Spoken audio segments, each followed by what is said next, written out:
ஏய் கடற்கரை ஏன் கடற்கரை அது என்னடா ரெண்டு கட்சிக்கு சுடுகாடா இருக்கு பேத்துடுறா பேத்தேடு ரொம்ப பேர் நம்ப மாட்டேங்கிறான் இருந்தாலும் வந்தா பேத்துருவானான்னு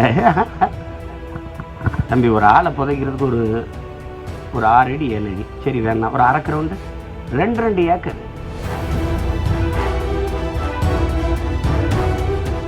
நீ என்னதும் கேட்டால் நல்லா ரெட்டலை வைக்க தான் போடுவேன் சாகிற வரைக்கும் ரெட்டலைக்கு தான் போடுவேன் அப்படின்னு இந்த பின்னாடி வந்து தாத்தா எப்போ சாவியன்ட்டான்.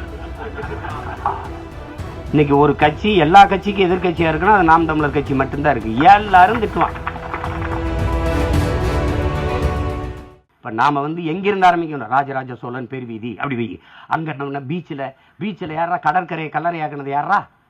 ஏய் கடற்கரை ஏன் கடற்கரை அது என்னடா ரெண்டு கட்சிக்கு சுடுகாடா இருக்கு பேத்துடுறா பேத்தேடு எடுத்துட்டு போக வேண்டியதானே. ரொம்ப பேர் நம்ப மாட்டேங்கிறான் இருந்தாலும் வந்தா பேத்துருவானான்னு பல இதை பேத்து எடுத்துருவேன். நீ சீரணி அரங்கத்தை ஏன் பேத்து எடுத்த? இவருக்கு தெரியும், நீங்க இங்க இருக்க பெரியவங்களுக்கு தெரியும். சீரணி அரங்கம்னு ஒன்று இருந்துச்சுல, ஏன் எடுத்த? கடற்கரைக்கு இடையூறா இருக்குன்னு. இதுவும் அதே மாதிரி தான் இடையூறா இருக்கு. தம்பி ஒரு ஆளை புதைக்கிறதுக்கு ஒரு 6 அடி 7 அடி சரி வேணாம் ஒரு 1/2 கிரவுண்டு 2 ஏக்கர் 2 ஏக்கர்ப்பா கடற்கரையில். என்ன தப்பா பண்ணிட்டாங்க? என்ன பண்ணிட்டாங்க கேட்டா அப்ப இருந்தே அது சுடுகாடாத்தான் இருக்குன்னு. எங்க பணத்தையும் வேம்பளத்தையும் புதைக்கலையே, அது என்ன உங்க 4 பேரை மட்டும் புதைச்சிருக்கீங்களா? அப்படி ஒரு ஸ்பெஷல் சுடுகாடு. என்ன சுடுகாடு? அதனால ஒவ்வொன்றா செய்யணும். தண்ணி சுத்தமா இல்லை. 100 மரண செய்தி வந்தா 90 வந்து புற்றுநோயா இருக்கு. அதுக்கு என்னடா காரணம்னா 3 வயசு குழந்தைக்கு புற்றுநோய் வருதுன்றான். அதுக்கு என்னடா காரணம்னா தாய்ப்பால் நஞ்சாயிருச்சுன்றான். தாயின் மாரில் வந்த பால் ஏண்டா விஷமாச்சுன்னா தாய் சாப்பிட்ட உணவு நஞ்சாயிருச்சுன்றான். இப்படியே பிள்ளைகளை விட்டு போக முடியாது. காற்று இல்லாம நீர் இல்லாம சோறு இல்லாம விட்டு போக முடியாது.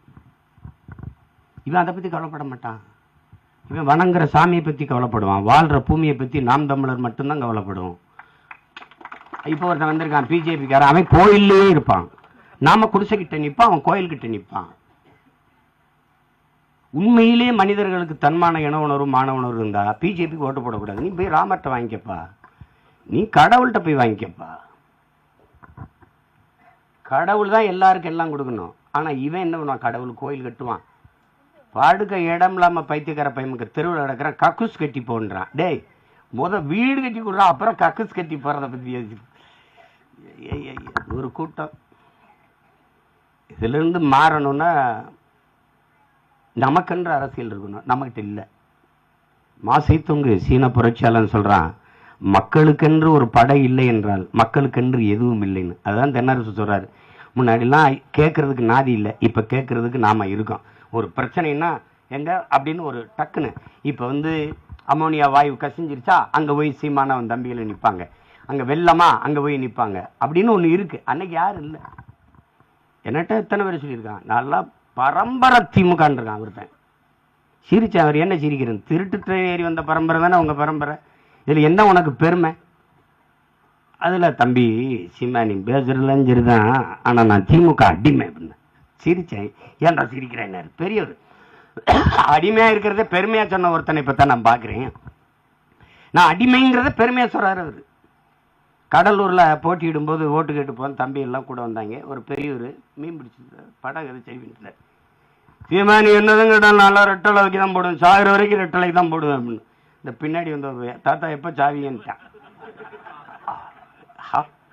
வாட அவருக்கு அப்புறம் சாகிற வரைக்கும் போடுவார் அவருக்கு. யாரு சாகிற வரைக்கும் கேட்கணும்ல. அப்படிலாம் ஆளு இருக்கு. அதுக்குள்ளதான் நம்ம இந்த அரசியலை கொண்டு போகணும். நீ வந்து நாம் தமிழர் கட்சி இதெல்லாம் ஒரு கட்சியா, இதெல்லாம் வெல்லுமா, இதெல்லாம் வளருமா அப்படிதான் நினைச்சுக்கிட்டு இருந்தான்.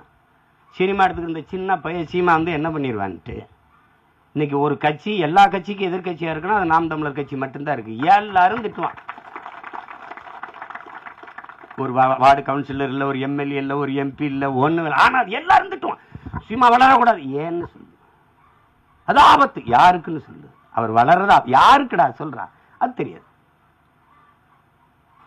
இன்னைக்கு 3வது பெரிய கட்சி. நான் என்ன எம்ஜிஆர் கட்சியை கலவான்ட்டு வந்தேன்னா இல்லை அண்ணாதுரை கட்சியை திருடிட்டு வந்தேன்னா? நம்மளா உருவாக்கி 3வது பெரிய கட்சியா இருக்கிறோம். அதுலேயே இருக்கக்கூடாது. 1வது பெரிய கட்சியா வரணும்னா எல்லாரும் உழைக்கணும். நான் பாடுபடுற மாதிரி, வினோத் செஞ்ச மாதிரி, கார்த்தி செய்கிற மாதிரி, இந்த தம்பிகள் செய்கிற ஒவ்வொருத்தரும் பாடுபட்டா வென்றலாம்.